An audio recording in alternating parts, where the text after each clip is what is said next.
पूरा कंप्लीटली हो चुका है अपना present indefinite, present continuous, present perfect और प्रेजेंट परफेक्ट कंटिन्यूअस की 4 क्लासें ऑलरेडी अपनी रिकॉर्डेड हो चुकी हैं, जो आपको चैनल पर मिल जाएंगी।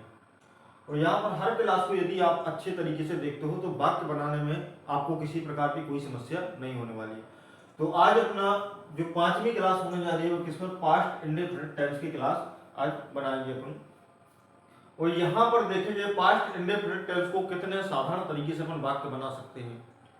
तो बने रहिए अंत तक। अभी तक आपने चैनल को सब्सक्राइब नहीं किया तो चैनल को भी जरूर सब्सक्राइब कर लें।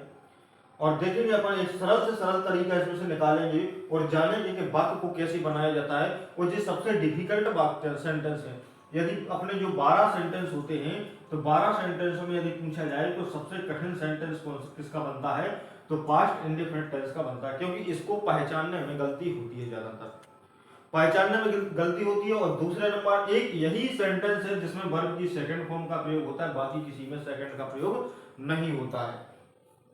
तो सबसे पहले देखेंगे पास्ट इंडेफिनिट टेंस की पहचान क्या है। तो जिन वाक्यों के अंत में था, थी, थे, ये तो आता है। ये था, थी, थे किसकी पहचान है। अपन को वाक्यों के अंत में था, थी, थे मिलेगा तो अपना किसमें पास्ट टेंस का वाक्य कहलाता है। जैसे कोई वाक्य कहा, जैसे मैंने कहा, जैसे अशोक महान राजा था।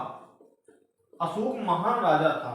तो यहां पर जो था मिला है अपन को किसका संकेत दे रहा है, किसका संकेत दे रहा है अपन को, पास्ट का संकेत दे रहा है। लेकिन अपन को पहचान चाहिए किसकी, पास्ट इंडेफिनिट की।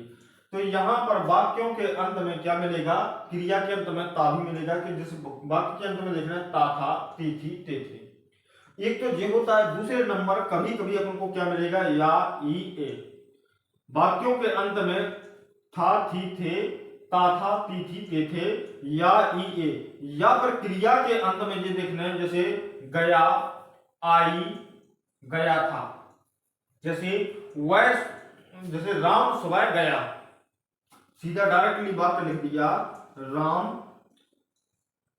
जैसे राम बाजार गया। अब यहां पर कंफ्यूजन बनती है कि किस सेंटेंस का वाक्य।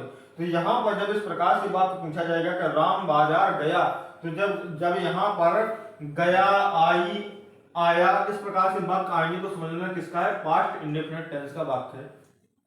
तो यहां पर देखें जिन वाक्यों के अंत में ता था, ती थी, ते थे, या, ई, ए और क्रिया के अंत में गया, आई, आया, इस प्रकार से शब्द आएंगे तो समझना किसका, present indefinite tense, past indefinite tense का वाक्य। किसका, पास्ट इंडेफिनिट टेंस का वाक्य।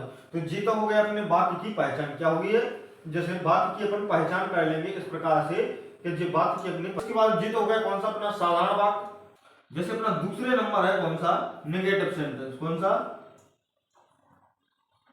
Negative sentence. कौन सा, नेगेटिव सेंटेंस। दूसरे नंबर कौन सा, नेगेटिव सेंटेंस।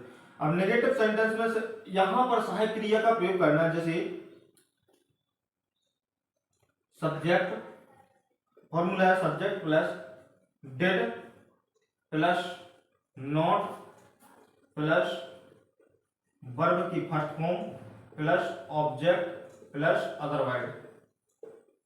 क्या, ऑब्जेक्ट प्लस अदर वर्ड। अब यहां पर ध्यान देना, यहां पर जो सहायक क्रिया भी लग गई है और सहायक क्रिया के बाद में यहां पर वर्ब की जो अपन सेकंड फॉर्म का प्रयोग करते हैं वो जब नेगेटिव में जाएगा, नेगेटिव होगा, इंट्रोगेटिव होगा, इंट्रोगेटिव नेगेटिव होगा, वहां पर वर्ब की कौन सी, फर्स्ट फॉर्म का करेंगे। केवल सेकंड फॉर्म कहां पर, केवल एफर्मेटिव में करना है। किसमें, एफर्मेटिव में अकेले ओनली करना है और कहीं नहीं करना है। जो यदि साधारण वाक्य आएगा तो वहां पर सिर्फ आपको वर्ब की सेकंड फॉर्म का प्रयोग करना है, बाकी सभी के साथ में चाहे नेगेटिव हो, इंट्रोगेटिव नेगेटिव हो।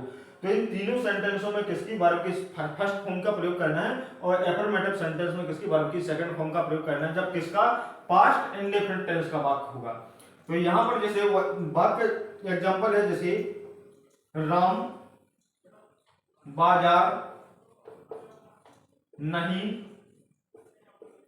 गया। राम बाजार नहीं गया। तो अब यहाँ पर क्या करना है, या यहाँ पर सहायक क्रिया जो ध्यान रखना, चाहे एक वचन करता हो या बहुवचन करता हो, डेड का ही प्रयोग करना है। एक वचन करता होगा तब भी डेड का प्रयोग करना है, बहुवचन करता होगा तब भी डेड का प्रयोग करना है। जैसे सबसे पहले करता कौन है, राम, तो यहाँ पर किसको रख देंगे, राम। इसके बाद में किसको, डेड, राम डेड। इसके बाद में नहीं लगाए तो क्या लगाएंगे, नॉट, राम डेड नॉट। इसके बाद में क्या, गो माने जाना। अब यहाँ पर सेकंड फॉर्म का प्रयोग नहीं करना, बल्कि किसका करना, फर्स्ट फॉर्म का प्रयोग करना। राम डेड नॉट, क्या बनेगा, गो टू मार्केट। क्या बनेगा, Ram did not go to market. इस प्रकार से अपना वाक्य कंप्लीट हुआ।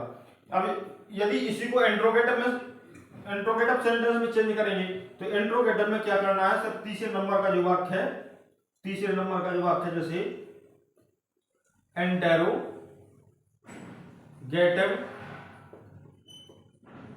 Interrogative sentence.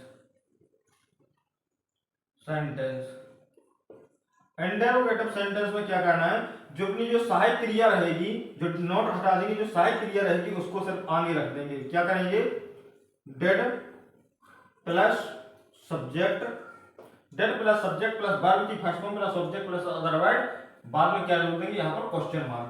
जैसे यहाँ पर एग्जाम्पल क्या बनेगा, नहीं हटा देंगे, क्या राम बाजार गया, क्या राम बाजार गया, तो यहाँ पर क्या हो जाएगा, जो नोट यहाँ से हटा देंगे तो यहाँ पर सिर्फ डेड लगा देंगे। डेड से पूरा वाक्य हो जाएगा, did Ram go to market, last में क्वेश्चन मार्क। क्या करेंगे, did Ram go to market और बाद में क्वेश्चन मार्क लगा देंगे। जैसे क्या राम बाजार गया, तो यहाँ पर क्या भाट माने क्या नहीं लगाना है, जो सहायक क्रिया होगी सहायक क्रिया को कर्ता से पहले रख देंगे। यदि अपना इस प्रकार से पूछा जाएगा, जैसे राम बाजार कब गया, यदि अपना इस प्रकार से वाक्य पूछा जाए, राम बाजार कब गया, मध्य से यदि क्वेश्चन पूछा है तब आपको इसकी मीनिंग बनाने की आवश्यकता है। जैसे फिर क्या बनेगा, वैन, वैन माने कब। इसके बाद में सहायक क्रिया क्या है इसमें, तो डेड है, क्योंकि किसका है वाक्य, प्रेजेंट इंडेफिनिट का, तो इसमें सहायक क्रिया क्या लगाएंगे, did. When did Ram, when did Ram क्या बनेगा, go to market, when did Ram go to market, बाद में क्वेश्चन मार्क लगा देंगे। तो इस प्रकार से अपन हर बार